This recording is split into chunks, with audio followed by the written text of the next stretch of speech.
स्वागत है आपका medical officers Rajasthan YouTube channel पर। सोचिए जरा, एक ऐसी मेडिकल कंडीशन के बारे में जो हमारे ही खून में एक खामोश मुसाफिर की तरह सफर करती है। और ये किसी भी वजह से शुरू हो सकती है, मतलब हड्डी टूटने से लेकर बच्चे के जन्म तक जी।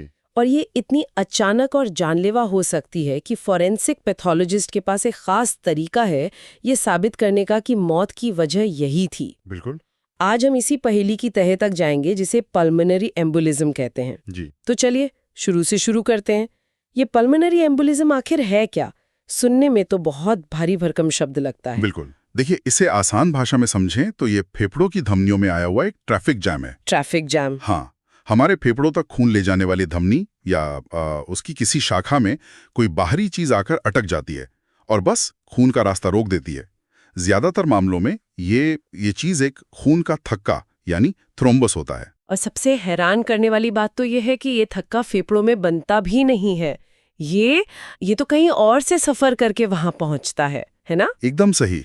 ज्यादातर ये थक्का पैरों की गहरी नसों में बनता है और फिर खून के बहाव के साथ सफर करता हुआ दिल से होकर फेफड़ों में पहुंचकर फंस जाता है। अच्छा। और यहीं से सारी गड़बड़ शुरू होती है। इससे एक स्थिति बनती है जिसे वीक्यूम मिसमैच कहते हैं। वीक्यूम मिसमैच। अच्छा, मैं अंदाजा लगाने की कोशिश करती हूँ। वी मतलब वेंटिलेशन यानी फेफड़ों में हवा का आना। जी। और क्यू मतलब परफ्यूजन यानी वहां खून का पहुंचना। तो मिसमैच का मतलब हुआ कि हवा तो मीटिंग के लिए पहुंच गई पर खून आया ही नहीं। क्या बात है, आपने बिल्कुल सही समझा। इसे ऐसे सोचिए कि फेफड़े एक बहुत व्यस्त बस स्टेशन है जहां यात्री मतलब ऑक्सीजन वाली हवा लगातार आ रहे हैं। लेकिन स्टेशन तक आने वाली बसें यानी खून का बहाव वो एक बड़े से ब्लॉकेज की वजह से रुक गई हैं। अब यात्री तो भरे पड़े हैं लेकिन उन्हें ले जाने वाली कोई बस ही नहीं है। तो फेफड़ों में ऑक्सीजन होने के बावजूद वो शरीर के बाकी हिस्सों तक पहुंच ही नहीं पाती। वाह, ये तो बहुत बढ़िया तरीका है समझने का। मतलब फेफड़े अपना काम करना चाहते हैं पर खून की सप्लाई कट जाने से कर नहीं पाते।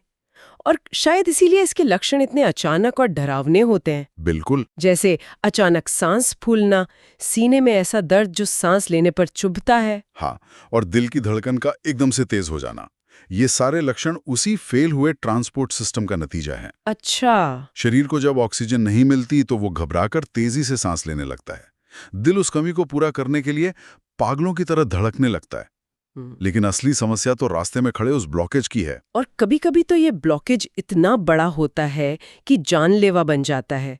मैंने सैडल एम्बोलस के बारे में पढ़ा है जो अचानक मौत की एक बड़ी वजह बन सकता है।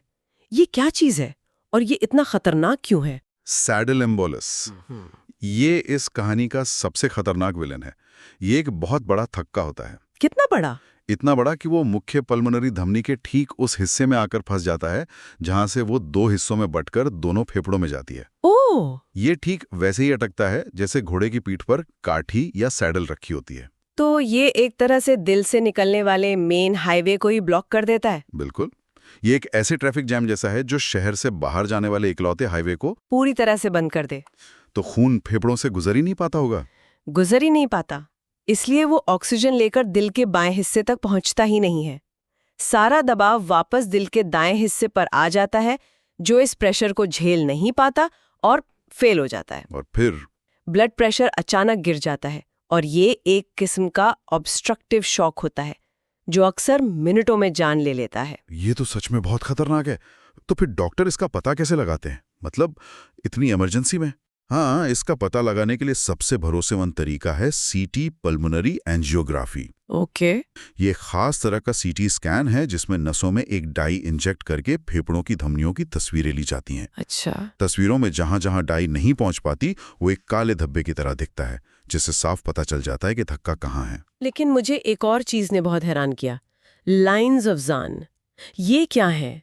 सुनने में किसी रहस्यमय कोड वर्ड जैसा लगता है। हाँ, नहीं, ये कोई कोड वर्ड नहीं बल्कि एक बहुत बड़ा सुराग है। सुराग? हाँ, लाइन्स ऑफ ज़ान असल में थक्के की बनावट में छिपी एक कहानी है। देखिए, जब किसी जिंदा इंसान के बहते हुए खून में धीरे धीरे थक्का बनता है तो उसमें परतें जम जाती हैं। परतें? हाँ, एक गुलाबी परत जिसमें प्लेटलेट्स और फाइब्रिन होते हैं और फिर एक लाल परत जिसमें रेड ब्लड सेल्स होते हैं। इन्हीं अदल बदल कर आने वाली परतों को लाइन्स ऑफ ज़ान कहते हैं। और इससे क्या पता चलता है? इससे एक बहुत जरूरी बात पता चलती है, खासकर फोरेंसिक जांच में। अच्छा। ये लाइनें सिर्फ उन्हीं थक्कों में मिलती हैं जो मौत से पहले बने हों।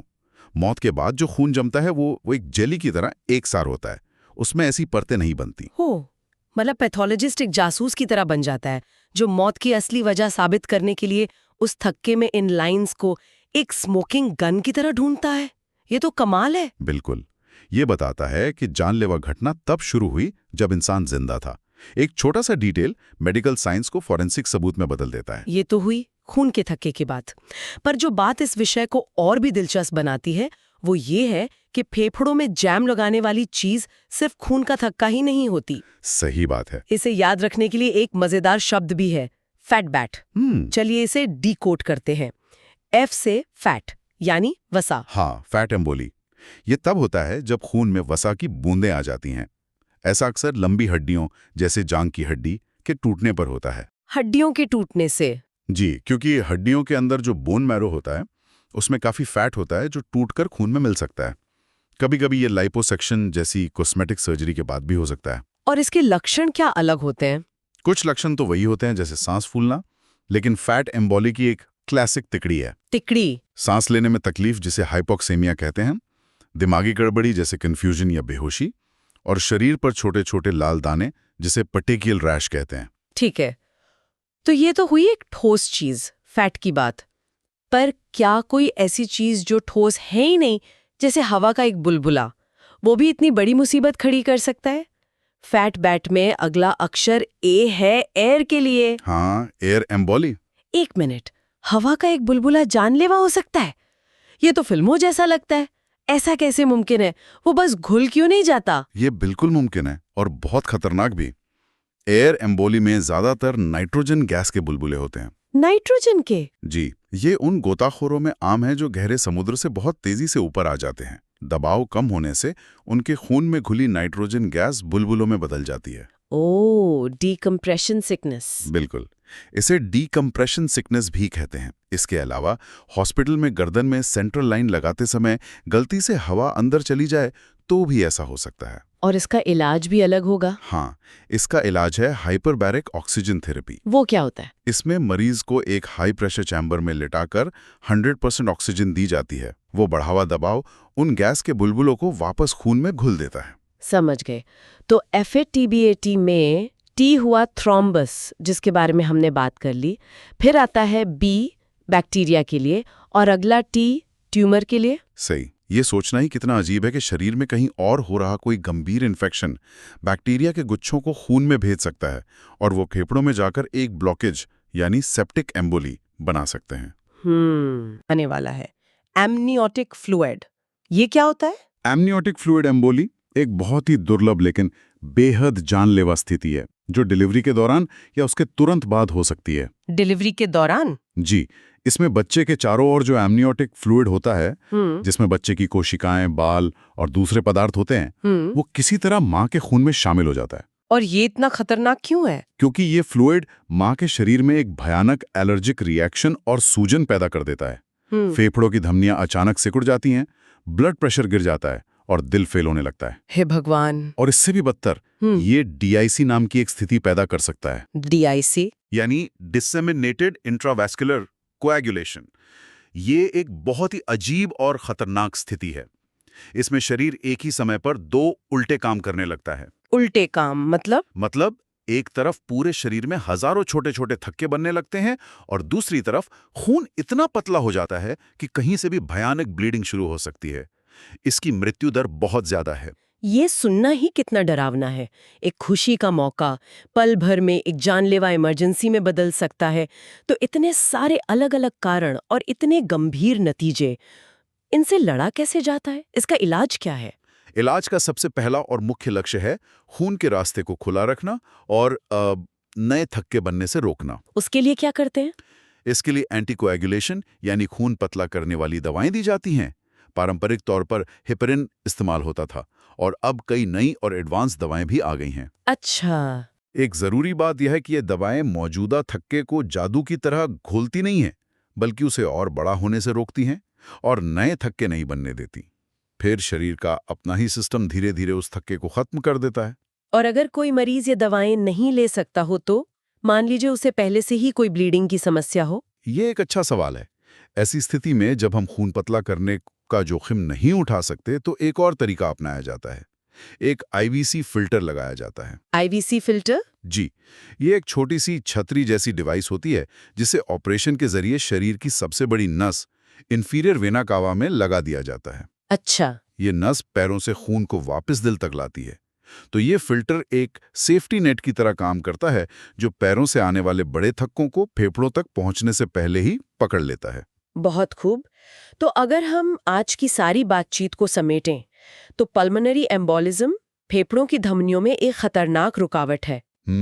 और ये रुकावट सिर्फ खून के थक्कों से ही नहीं बल्कि फैट बैट के मुताबिक फैट, हवा, बैक्टीरिया, ट्यूमर और यहाँ तक कि एमनियोटिक फ्लूइड से भी हो सकती है। जी। इसका पक्का पता सीटी स्कैन से चलता है और इलाज का मुख्य आधार खून को पतला रखना है।